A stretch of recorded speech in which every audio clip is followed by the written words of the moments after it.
So this video is about the story of Smart Gladiator. We have this angel in-house within ATDC, Advanced Technology Development Center here at Georgia Tech, and he made a suggestion saying that, hey, you guys have to tell your story. It's very important for the customers that want to do business with you, for the prospects that want to do business with you, to know what is your vision, what is your mission, why are you doing this, what is the purpose of this company, right? All those things. So you have to tell a story. And the story is, I graduated from South India. This was back in '97 with a mechanical engineering degree. And at that time, there was this thing called Y2K problem. There were many companies that were running all this advanced software packages. They had this problem because the software wouldn't work for year 2000, so that needs to be fixed. So Bosch, based out of Bangalore, actually Bosch is a German multinational company, and they had 3 factories in Bangalore at that time, and they had spinned off the EDP department, Electronic Data Processing Department, as a separate company, and the goal for that company was to do this Y2K projects, because Bosch had factories all over 140 countries in the world, and all these factories were running the software package called MRP2 software package. That's doing all the production planning, production scheduling, and all that. So they hired people like crazy because all these factories needed their software to be fixed for Y2K, and it was '97 already. They had only 3 years left. So I got hired and I joined Bosch, and I being a mechanic, obviously they had all this interview process. There was a written test and then group discussion and then interview, and then anybody that passes that can join and work for them. And being a mechanical engineer, I did not even hold the mouse until I joined Bosch, and basically I learned all this for the first 2 years. And then after 2 years, one fine morning, I get this email from my colleague saying that, hey, this person is going to the US. And it was for a company called Manhattan Associates. So Manhattan Associates has been a very fascinating story at that time. Basically, it was started by Alan Dabiri, originally from California, and then 3 other developers from India. And these guys just grew so fast from '94 to '98, as soon as they moved to Atlanta, and '98 they went public, and they had so much money, and they were hiring like crazy, and their company was taking off left and right. And I was one of the people. So the founders were not able to find people here in the US with that skill set, so they came to India to hire us, and I was one of the people that got hired. So I came here in May '99 and started working for Manhattan, and my role was to customize the software. As part of professional services group, we'll walk into a distribution center, understand the business, understand the products, understand the processes, and then we'll configure the system. So as part of that, there'll be customization involved, and my job was to develop those modifications, make sure they're working perfectly, and then deploy them in the live production environment and support go live and all that. Right, that's what I was doing. So I did that for the first 3-4 years, and that's where I got to learn all this nitty-gritty details about the software and the warehouse management system and so forth. So what got me excited was that when I went to the distribution center for the first time, this was a food distributor in Dallas, and I just fell in love with the work, because when I went to the DC on the floor, it was like back in the mechanical days. My dream, this was a dream for both myself and my partner Gopi, who is currently running our Smart Gladiator India office. We used to dream about building our own factory that would make an awesome car during our 3rd year and final year back when we were in college. So when I went to the floor on the DC, on the DC floor, it was like, wow, this is amazing. And because I wanted to have a factory like that for myself one day, right? So that's how exciting it was for me. So when I was working for Manhattan, I would do my work in the regular hours, morning 9 o'clock till evening 6, and then in the night I would go and spend extra time just learning the process, learning all the business side of things, right? Reading training manuals and reading design specifications and reading all the different documents that are available that I can get my hands on. So that's how I built my, not only the technical aspects of doing the customization, understanding all the nitty-gritty details of the code and things like that, but also the business aspects. Why are we doing this? What is the problem we are solving by doing this? What is that operationally, the challenge that the end users are facing, right? So that's how I learned. So like that, I was doing all this work for the first 3-4 years, and then I got really good at the system and really good at implementing the system. And they said, hey, why can't you start playing customer facing roles?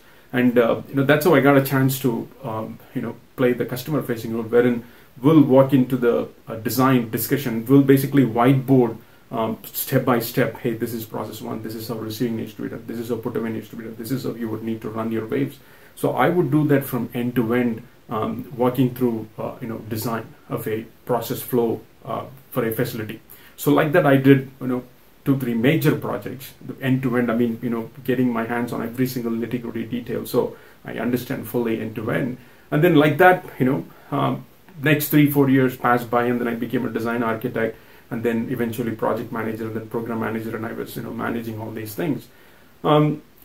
Obviously, when this was all exciting that was happening on the career side, life happens on the personal side as well. So I got married, and we had our daughter, and we had our daughter in 2007, and my lifestyle has changed so much. I would wake up in the morning, Monday morning around 3 o'clock, and kiss my daughter and wife goodbye and go the client side, be at the clients, go to the airport around 6 and be at the client side by 9-10, and then work till Thursday or Friday, and then come back Friday. So this was happening, and the year I traveled, the year before I quit, right? The year before I quit, I traveled almost 45 weeks for that year. So that's how hectic it got, and obviously we had our new daughter, and my wife wasn't happy, so she said, hey, you got to find a job that doesn't require any travel. So I switched my job and went to work for Hewlett Packard. That was another great organization where I learned all the people side of things. So I learned all the technical, functional aspects of this WMS business, supply chain business while I was at Manhattan. But it was a lot more technical and a lot more functional. Didn't get a chance to learn so much about people side of things, and that's exactly what I learned in Hewlett Packard as a program manager. So that was great, enlightening, enriching experience. And then I got a chance to do MBA with Georgia Tech. That was a opportunity that was long overdue because I was so busy doing all this work and just been pushing this MBA, and finally so happy to get a chance, and so joined the MBA program with Georgia Tech, and then did that. That was a great experience, and as part of that program, we were asked to do a project, and the project is something that should be. I mean, also I had another goal, right? Another goal behind joining the MBA program is I had already started twice my own companies. This was once in 2000 and another one in 2007, and failed miserably in both these attempts. And on the side, I realized, hey, I need to learn about building a company. I need to probably learn more marketing and sales aspects of running a business. Technology, you can always develop a product. That's the easy part. So I told my professor, Dr. Sabi Mitra, I said, hey, professor, by the time I walk out of this MBA program, I want to walk out with a company and 2-3 customers.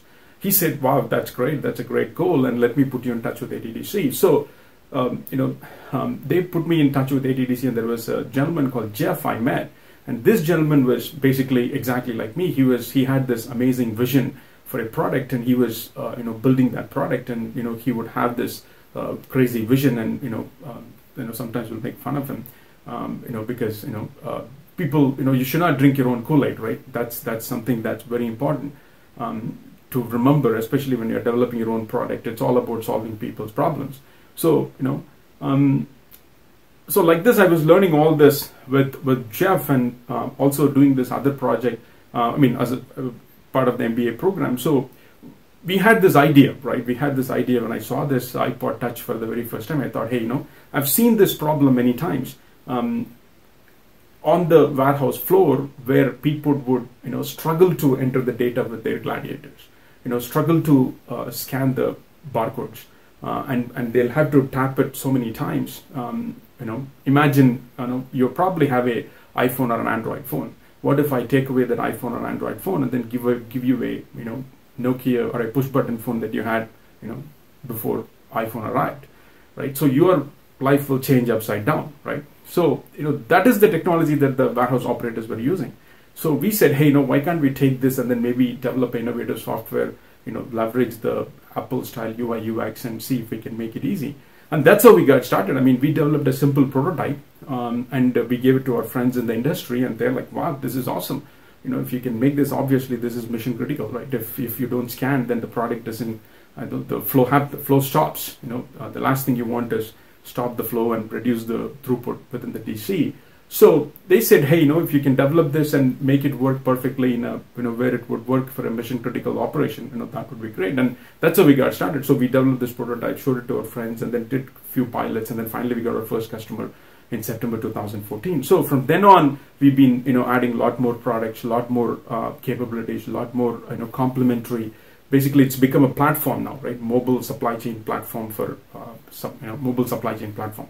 It's a much more powerful thing. It's not just one wearable scanner. It has an LMS, voice, and load proof, and all that. So that's the story of Smart Gladiator. It's not, again, right? It's about leveraging the new technology, innovation, and solving problems. That is most important, right? It's not just deploying technology for technology's sake, but solving problems with the latest technology and providing value to the operators on the floor. So that's the story of Smart Gladiator, and please ping us if you have any more questions. We'll be happy to answer any questions you might have. And and it's not only for the money, right? We don't do this only for the money. It's about making a difference to the supply chain community, and obviously we got to be in business, so we got to get paid. So we got to ask for money when we sell our products or services. So that's how it works. But it's not only, that's the I'll talk about a vision in another video, but that's the story of Smart Gladiator. Please thank you for watching this video, and let us know if you have any questions.